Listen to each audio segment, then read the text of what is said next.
ودي كانت اول قصه عايزك تفهمها. القصه الثانيه وهو المفصل بتاعك.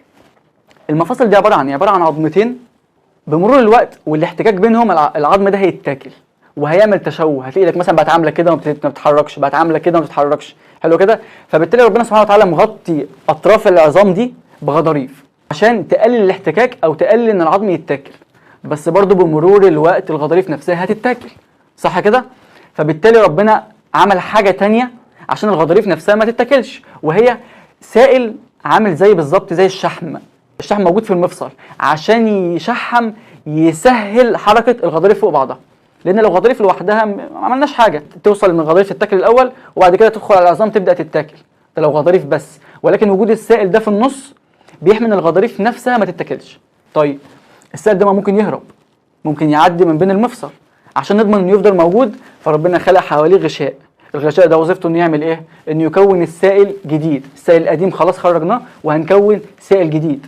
الغشاء ده برضو بيعمل حاجه تانية، وهي ان العظام دي في الاول وفي الاخر هي خلايا بتاكل وبتشرب وبتطلع فضلاتها، هترمي فضلاتها فين؟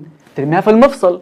فالغشاء ده وظيفته انه يلم الفضلات يطردها بره المفصل ويكون سائل جديد عشان يخلي المفصل يتحرك بحريه. طيب الغشاء ده بيعمل الحركه دي امتى؟ بالنهار. الحركه دي بالنهار بس. طول الليل وانت نايم الفضلات عماله تتراكم في المفصل، تقوم الصبح وتبدا تتحرك يبدا الغشاء يقوم بوظيفته، يخرج الفضلات بره ويكون سائل جديد. متفقين على كده؟ طيب كده احنا فهمنا الجهاز المناعي وظيفته ايه، وفهمنا المفصل بيشتغل ازاي. حلو كده؟ يبقى الفضلات بتتراكم طول الليل، الصبح يبدا الغشاء يقوم بوظيفته.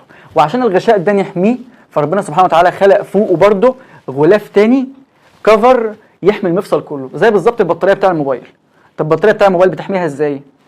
ظهر الموبايل نفسه، حلو كده، وبعد كده انت بتجيب كفر للموبايل كله. كذلك المفصل، في سائل جوه المفصل عشان يخلي الغضاريف تتحرك بحريه، في غشاء براهم عشان يخرج الفضلات ويجدد السائل او الشحم ده كل شويه، وفي فوقهم بقى من بره خالص كفر او غلاف يحمي المفصل كله.